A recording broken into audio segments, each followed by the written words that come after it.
அன்பிற்சிறந்த நண்பர்களே, ஆர்ப்பரிக்கின்ற அலைகடல் போல இது 100வது நிறைவு விழாவா அல்லது மாநாடா என்று சொல்லக்கூடிய அளவிற்கு பிரமிக்க வைக்கிறது. தர்மபுரி அசத்து இருக்கிறது. என்னுடைய 50 ஆண்டு கால அரசியல் அனுபவத்தில் உரிமைகள் மீட்க, தலைமுறை காக்க என்று சொல்லி 100 நாட்கள், அது 108 நாட்களாக இருக்கிறது.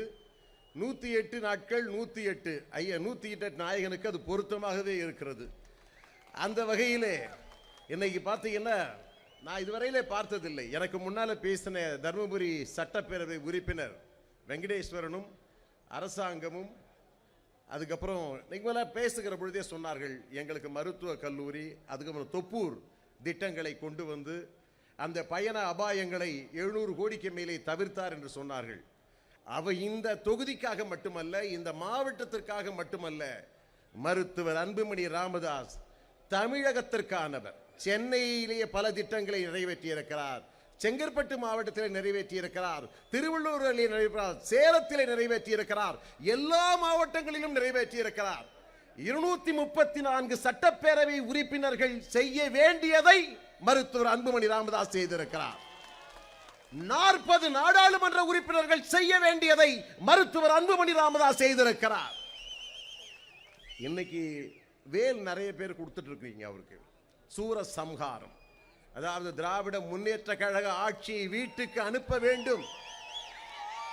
அந்த சூரனை, அசூரனை அழிக்கக்கூடிய வல்லமை பொருந்திய தமிழகத்தினுடைய மாபெரும் தலைவன் அன்புமணி ராமதாஸ் என்று சொல்லி ஒரு வேல் வந்தது பார்த்தேன், வெள்ளி வேல் வந்தது பார்த்தேன்.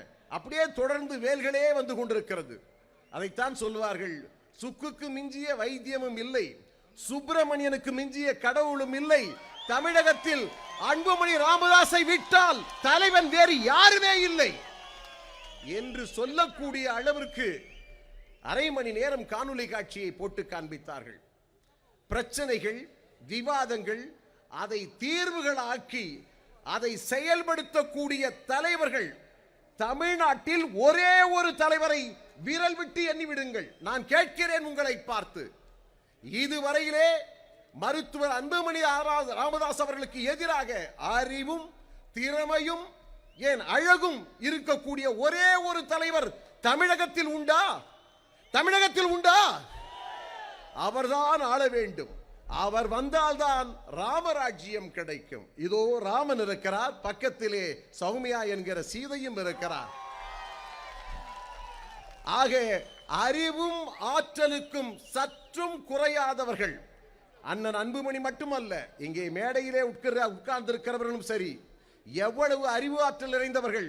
பாட்டாளி மக்கள் கட்சியிலே இருக்கக்கூடிய அறிவு நுட்பம் உள்ளவர்கள் வேறு எந்த அரசியல் கட்சியிலும் கிடையாது. அது மாத்திரமல்ல, இன்னைக்கு ஒரு நிகழ்ச்சி நடத்துறதுக்கு ஒரு அரசியல் கட்சிக்காரன் தயங்கி கொண்டிருக்கிறான், முடியாது. ஆனால் 100 நாட்களாக நடக்கிறார், 100 நாட்களாக பேசுகிறார். ஆனால் இவ்வளவு கூட்டம் மாநாடு போல வந்து கொண்டிருக்கிறது.